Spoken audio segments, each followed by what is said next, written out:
আমিষ নিরামিষ যে কোনো দিনেই শেষ পাতে যদি একটু চাটনি হয় তাহলে খাওয়াটা কিন্তু পরিপূর্ণ হয়।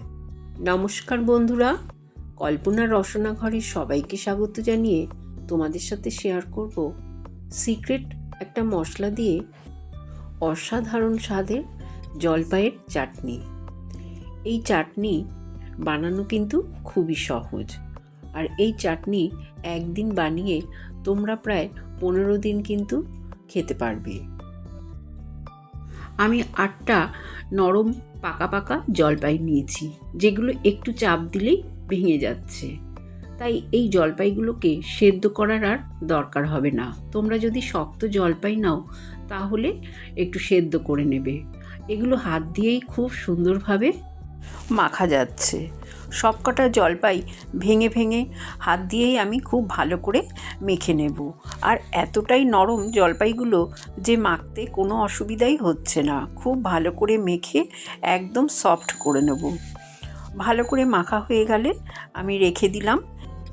যেই মশলাটার জন্য চাটনির স্বাদ মুখে লেগে থাকবে সেই মশলাটা করে দেখাবো। শুকনো কড়াইতে 1/2 চামচ মৌরি, 1/2 চামচ দিলাম সাদা জিরে, আর 1/4 চা চামচ দিলাম মেথি। মেথি কিন্তু খুব বেশি দেওয়া যাবে না। এই 3টে জিনিস শুকনো খোলায় ভালো করে ভেজে নেব।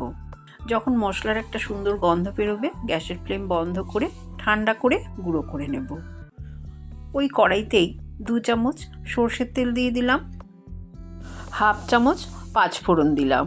ফোড়নের গন্ধ বেরোলে আমি যে জলপাইগুলো মেখে রেখেছিলাম সেই জলপাই পুরোটা দিয়ে দিলাম। জলপাইগুলো দিয়ে একটু নেড়ে দিয়ে দেব 2 কাপ মতন জল।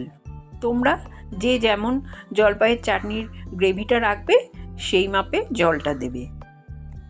যখন গ্রেভিটা খুব ভালো মতন ফুটে যাবে স্বাদ অনুযায়ী নুন, 1/2 চামচেরও কম দিলাম হলুদ গুঁড়ো, 1/2 চামচেরও কম দিলাম লাল লঙ্কার গুঁড়ো। একটু ঝাল ঝাল হবে। চাটনিটা খুব ভালো মতন ফুটিয়ে নেব। তারপরে গ্যাসের ফ্লেমটাকে লোতে করে ঢাকা দিয়ে 7-8 মিনিট রেখে দেব। এতে জলপাইয়ের কাঁচা ভাবটা চলে যাবে। প্রায় 7-8 মিনিট পর ঢাকনাটা খুলে নিলাম। তারপরে দিয়ে দেব পরিমাণ মতন চিনি।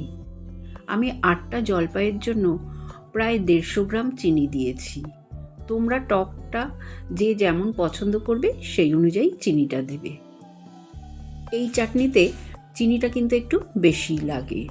চিনিটা মেল্ট হয়ে গেলে তারপরে আমি কিছুক্ষণ এটা রান্না হতে দেব। প্রায় 5-7 মিনিট লো ফ্লেমে রেখে দেব। চাটনির গ্রেভিটা যখন এই পর্যায়ে আসবে সেই সময় আমি দিয়ে দেব যে গুঁড়ো মশলাটা করলাম সেই মশলাটা দিয়ে দেব। এই মশলাটা দেওয়ার কারণে চাটনিটা যেমনি খেতেও টেস্টি হবে আর বেশ একটা আঠালো ভাব আসবে।